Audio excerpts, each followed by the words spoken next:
Under 20,000 സെഗ്മെന്റിൽ ഇന്ന് ഒരുപാട് നല്ല ഫോണുകളുണ്ട്. ആൻഡ് ഇന്നത്തെ വീഡിയോയിൽ നമ്മൾ ഓരോ കാറ്റഗറിയിലെയും ബെസ്റ്റ് ഫോണുകളെ പരിചയപ്പെടും. എന്നിട്ട് അവരുടെ പോസിറ്റീവ്സും നെഗറ്റീവ്സും അറിയും.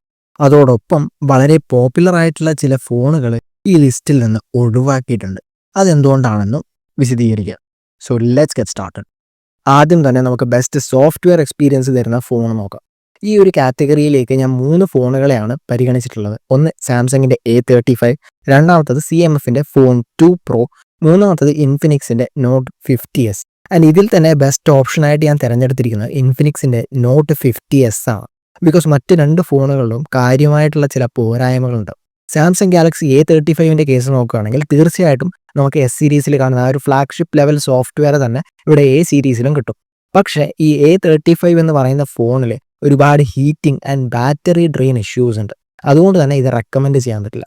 ഇനി CMF ഫോൺ 2 Pro നോക്കുകയാണെങ്കിൽ ക്ലീൻ ആയിട്ടുള്ള സോഫ്റ്റ്വെയർ എക്സ്പീരിയൻസ് ഉണ്ട്, വളരെ സ്മൂത്ത് ആയിട്ടുള്ള ആനിമേഷൻസ് ഉണ്ട്, എസെൻഷ്യൽ സ്പേസ് എന്ന് പറഞ്ഞിട്ടുള്ള ഒരു പ്രൊഡക്ടിവിറ്റി അസിസ്റ്റൻ്റ് ഉണ്ട്. സോ സോഫ്റ്റ്വെയറിൽ നമുക്ക് ഒരു ടിക്ക് മാർക്ക് കൊടുക്കാം. പക്ഷേ പോരായ്മകൾ വരുന്നത് ഹാർഡ്വെയർ ഭാഗത്താണ്. അതായത് മോണോ സ്പീക്കറാണ് ഇതിൽ കൊടുത്തിരിക്കുന്നത്. അതിൻ്റെ ക്വാളിറ്റിയും പരിതാപകരമാണ്. പിന്നെ ബാറ്ററിയിലേക്ക് വന്നു കഴിഞ്ഞാൽ എല്ലാവരും വലിയ ബാറ്ററിയിലേക്ക് പോയിക്കൊണ്ടിരിക്കുമ്പോൾ CMF ഇവിടെ 5000 mAh ബാറ്ററിയാണ് തന്നിരിക്കുന്നത്. ഒപ്പം 33 വാട്ട് സ്ലോ ചാർജിങ് ആണ് ഈ ഡിവൈസ് സപ്പോർട്ട് ചെയ്യുന്നത്. അറ്റ്ലീസ്റ്റ് ആ 33 വാട്ടെങ്കിലും അവർ കൃത്യമായി തന്നിരുന്നെങ്കിൽ ഞാൻ പിന്നെയും ഈ ലിസ്റ്റിൽ ഇതിനെ ഉൾക്കൊള്ളിച്ചേനെ. പക്ഷേ ഈ ഫോൺ 5000 mAh ഈ ഒരു ചെറിയ ബാറ്ററി ചാർജ് ചെയ്യാൻ വേണ്ടിയിട്ട് എടുക്കുന്നത് 2.5 മണിക്കൂറാണ്. 2025 നമ്മൾ വാങ്ങുന്ന ഒരു ഫോണിൻ്റെ ചാർജിങ് ടൈമാണിത്. പിന്നെ ഇതിൻ്റെ പ്രോസറിനെ കുറിച്ച് പറയുകയാണെങ്കിൽ Dimensity 7300 ആണ്. ഈ ഒരു പ്രൈസ് റേഞ്ചിൽ വളരെ ആവറേജ് ആയിട്ടുള്ള ഒരു ചിപ്സെറ്റാണ്. ക്യാമറ പെർഫോമൻസ് നോക്കുകയാണെങ്കിലും അത്ര ഇംപ്രസീവ് അല്ല. ഓവറോൾ ഈ ഫോൺ എനിക്ക് റെക്കമെൻഡ് ചെയ്യാൻ തോന്നുന്നില്ല.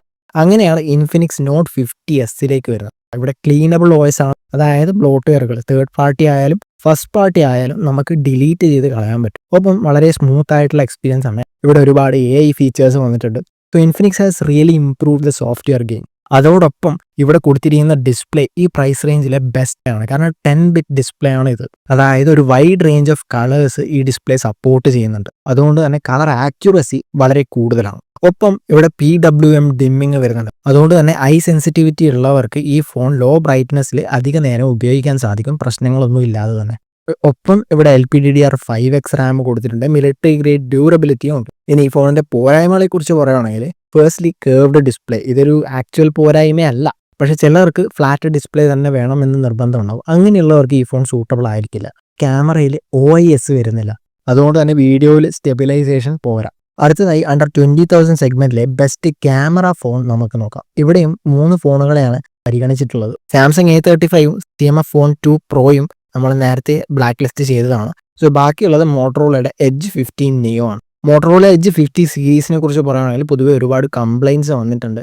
വന്നത് മാത്രമല്ല മോട്ടറോളയുടെ സർവീസും വളരെ ദയനീയ അവസ്ഥയിലാണ്. അതുകൊണ്ട് തന്നെ edge 50 series as of now recommend ചെയ്യാൻ പറ്റില്ല. സോ ക്യാമറ ഫോൺ ആഗ്രഹിക്കുന്നുണ്ടെങ്കിൽ ഒന്നുകിൽ ബജറ്റ് അല്പം കൂട്ടിയിട്ട് മോട്ടറോളയുടെ എഡ്ജ് 60 ഫ്യൂഷൻ നോക്കുക.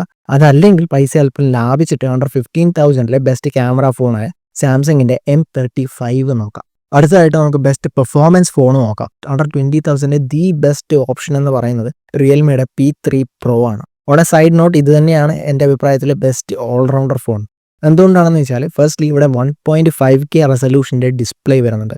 90 FPS BGMI ഗെയിമിംഗ് അൺലോക്ക്ഡ് ആണ്. ആൻഡ് TDM കളിക്കുമ്പോൾ ഈ 90 FPS സ്റ്റേബിൾ ആയിട്ട് കിട്ടുന്നുണ്ട്. നല്ല ക്യാമറാസ് ഫോർ ദ പ്രൈസ് കിട്ടുന്നുണ്ട്.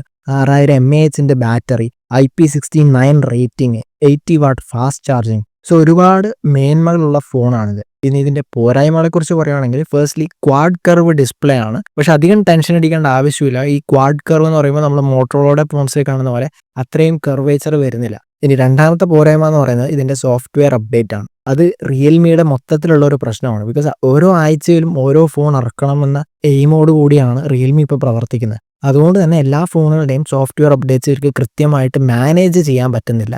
സോ ഗുണത്തേക്കാൾ ദോഷമാണ് പല അപ്ഡേറ്റ്സും ഫോണുകൾക്ക് ചെയ്യുന്നത്. ഒന്നുകിൽ അപ്ഡേറ്റ് ചെയ്യാതിരിക്കുക, അതല്ലെങ്കിൽ ഇതിനെക്കുറിച്ച് ഡീറ്റെയിൽഡ് ആയി ഒരു അന്വേഷണം നടത്തി ഈ അപ്ഡേറ്റ് സേഫ് ആണോ എന്ന് കൃത്യമായി മനസ്സിലാക്കിയ ശേഷം മാത്രം ഇത് ചെയ്യുന്നതിനെ കുറിച്ച് ആലോചിക്കുക. റിയൽമി P3 Proയുടെ പ്രൈസ് വരുന്നത് 20,000 rupees ആണ് without any bank discounts. Budget അല്പം കൂടി ടൈറ്റ് ആണെങ്കിൽ നമുക്ക് നോക്കാൻ പറ്റിയ നെക്സ്റ്റ് ഓൾറൗണ്ടർ ഓപ്ഷനാണ് ഓപ്പോയുടെ K30. ഇതിൻ്റെ പ്രൈസ് വരുന്നത് 18,000 ആണ്. പക്ഷേ വിത്ത് ഡിസ്കൗണ്ട്സ് 16,500 ഇത് കിട്ടും. ആൻഡ് ആസ് ഓഫ് നൗ എല്ലാ ബാങ്കിൻ്റെയും credit and debit cards accept ചെയ്യുന്നുമുണ്ട്. ഫോണിൻ്റെ മേന്മകളെക്കുറിച്ച് പറയുകയാണെങ്കിൽ 7000 mAh വലിയ ബാറ്ററി, 80 വാട്ട് ഫാസ്റ്റ് ചാർജിങ്, സ്നാപ്ഡ്രാഗൻ്റെ 6 Gen 4 എന്ന് പറയുന്ന ആ പ്രൈസ് റേഞ്ചിൽ അത്യാവശ്യം പവർഫുൾ ആയിട്ടുള്ള chipset, UFS 3.1 storage. So all in all ഒരു നല്ല പാക്കേജാണ്. ഫോണിൻ്റെ പോരായ്മകളെക്കുറിച്ച് പറയുകയാണെങ്കിൽ OIS കൊടുത്തിട്ടില്ല. ഈ പ്രൈസ് റേഞ്ചിൽ നമ്മൾ എക്സ്പെക്ട് ചെയ്യുന്ന ഒരു കാര്യമാണ്. പക്ഷേ കമ്പനിക്ക് എവിടെയെങ്കിലും ആയിട്ട് ചിലവ് ചുരുക്കണമല്ലോ. OIS ഇല്ലാത്തതുകൊണ്ട് തന്നെ ഇതിൻ്റെ ലോ ലൈറ്റ് പെർഫോമൻസും വീഡിയോയുടെ സ്റ്റെബിലിറ്റിയും അത്ര പോരാ.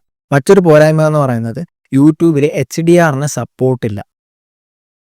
ഈ ഒരു സെഗ്മെൻറ്റിൽ വളരെ പോപ്പുലർ ആയിട്ടുള്ള മറ്റൊരു ഫോണാണ് റിയൽമിയുടെ Narzo 80 Pro. ഇത് ഞാൻ ലിസ്റ്റിൽ നിന്ന് ഒഴിവാക്കാനുള്ള കാരണം എന്താണെന്ന് വെച്ചാൽ ഇതിൻ്റെ പ്രൈസും വരുന്നത് 20,000 റുപ്പീസാണ്.